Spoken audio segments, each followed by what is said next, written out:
Hi, I'm Andreas. I'm the community manager for Jagged Flashback. Today I'm here to introduce to you the Tactical Overload update, which we just released. The reason why there's no trailer is basically because we didn't have time to make a trailer because of vacation and Gamescom. But we thought we might as well do a dev diary so we can get you updated on what's to come.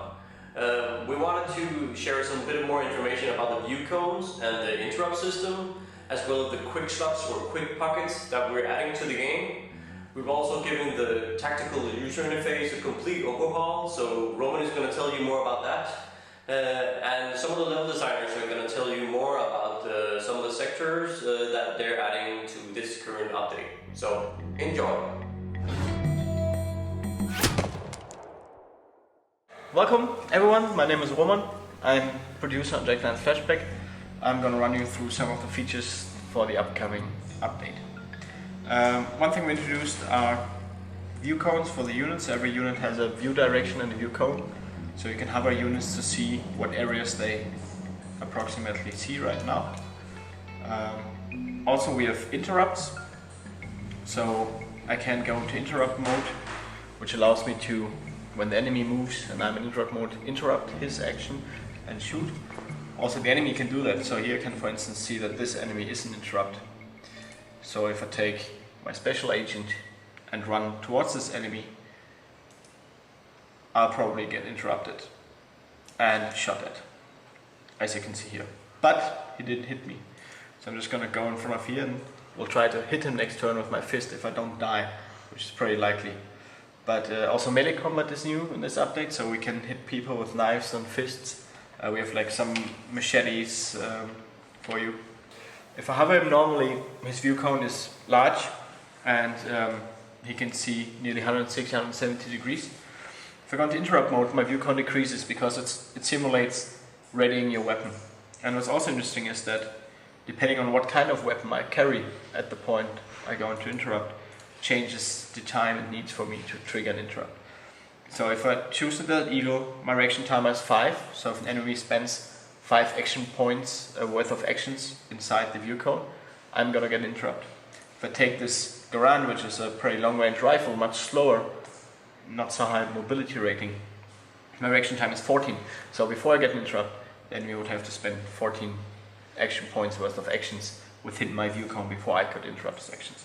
So of course I'll choose my handgun, which also makes them still viable in late game and end game, even though the range is not good, but I'm here pretty close. I want this interrupt in case they shoot at me or move out of cover.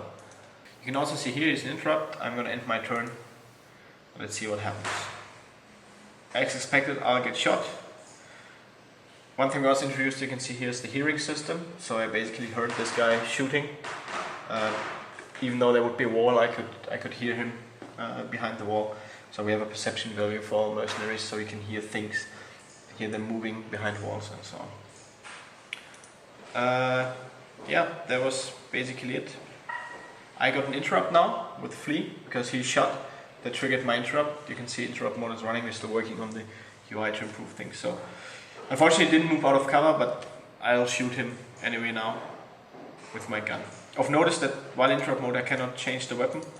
That would allow you to exploit the system, and it's not meant that you ready a weapon and then, oh yeah, I'll take off my rocket launcher now and I got a clear shot. So you're restricted to the weapon you chose. I can of course run away, change my stance, reload, those things are possible. So I'm getting some good shots at this guy. The other mercs I cannot select because the interrupt is only for this mercenary. One thing more before this quick preview is over is the melee. So I basically can just hit people in the face, and I'll demonstrate that now. So let's see if I can beat them up. Of course I can also hit at the head or something, and I've got a pretty strong fist. Right now it's probably overpowered, it's some play testing and testing in general. I wanted to talk to you about the quick slots we have in the upcoming update. So as you can see here, this merc has 2 quick slots and I can freely change weapons in these quick slots without AP cost even during combat. Then opening the inventory, I can equip different vests, of course, Kevlar vests and so on. And some of these vests now give me additional quick slots. So a vest can give you between 0 and 3 quick slots, and pants can give you between 0 and 1 additional quick slots. So you have a maximum of 2 primary slots and 4 quick slots. What does it mean? It means that I can now put a grenade in his hand as well and switch to his grenade. And so I can switch to them quickly. I don't have to spend action points, which is a big thing in turn-based combat, because if you open your inventory, move things around here, it's going to cost you a lot, so you most likely can't do anything else in the turn. And that way we create, by creating different armor variations, some with very heavy armor, a lot of protection but less quick slots, some light armor with lots of quick slots, we create an interesting trade-off. Do I want a heavy guy with like 1 or 2 weapons only? Or do I want a more versatile person that has a lot of grenades he can throw, or also a knife in his hand for melee combat? And that's basically the idea behind it. To think before you go into battle, what am I going to equip this mercenary with? What is he going to do in the heat of battle? That's pretty much it. Thank you. Hi, I'm Sylvia and I'm a 3D artist and level designer here at Full Control, and I'm going to show you a couple of things that we've been working on for the past couple of months. For this next update, we've unlocked the entire south part of the San Hermanos island, and you'll have a lot of levels where you can be able to move freely and hire mercenaries and complete quests and get rewards. We have a lot of different levels. For example, we have a desert level here, and which can get a little difficult because there are only a couple of places where you can take cover. You can advance into the island and find the swampy area, which is actually 2 levels, and then go to a big city. It's called Tio, which is spread through 3 levels, where you'll find a lot of NPCs, and you are going to be able to talk to them and take their quests and get the rewards for those quests. In the southeast part of the island, we have Sosa Fortress, which Robin is going to tell you more about it later. And we also have a few secrets in these levels, like a bear's pit and a crocodile farm, but you'll have to go in the levels and discover those for yourself. We also have a mine, Meth Thunder Mine. It's in the east part of the San Hermanos island, and I'm going to show it to you now.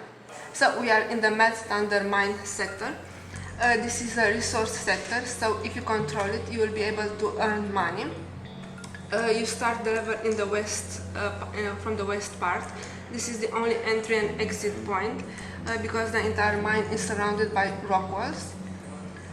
So you advance into the level and you will find the main entrance, which might be heavily guarded, so a good idea is to explore the level a little bit more and find an easier way inside the mine. So for example, you can find a broken fence, or you can break the fence by yourself and get inside.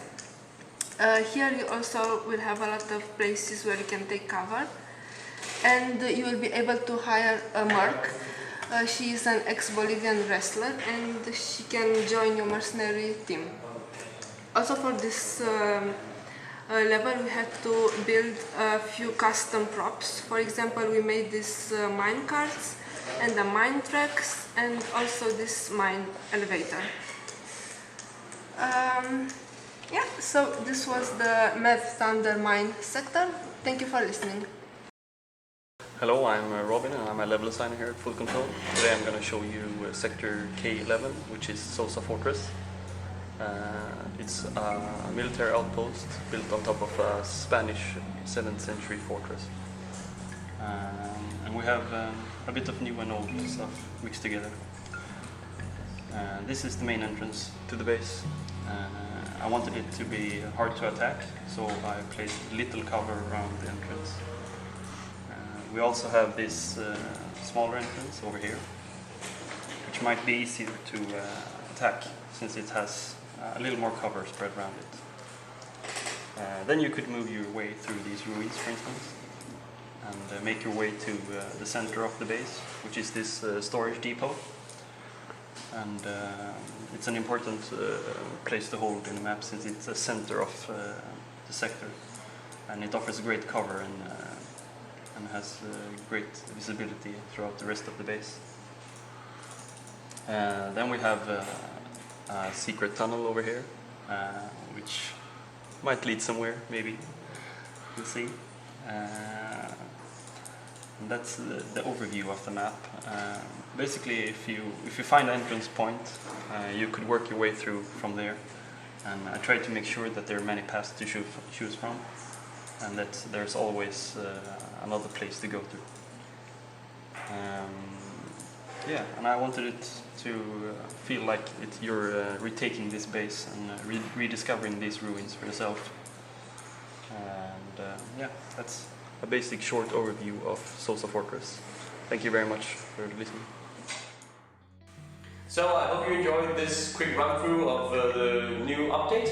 The road ahead will be updating some of the stats and skill systems, as well as adding some mercenary roles and a whole lot of other stuff and content. We'll also be adding a lot of the Kickstarter content and responses and mercenaries and stuff like that. There's still some of you who haven't responded to the survey, so I really hope that you get to do that fast, because we're implementing it right now. We've also just created the box art for the physical box, and I guess that's a good image to end off with. So that's what we're going to end with, and I hope you enjoyed this dev diary, and looking forward to sharing more info with you later. Bye!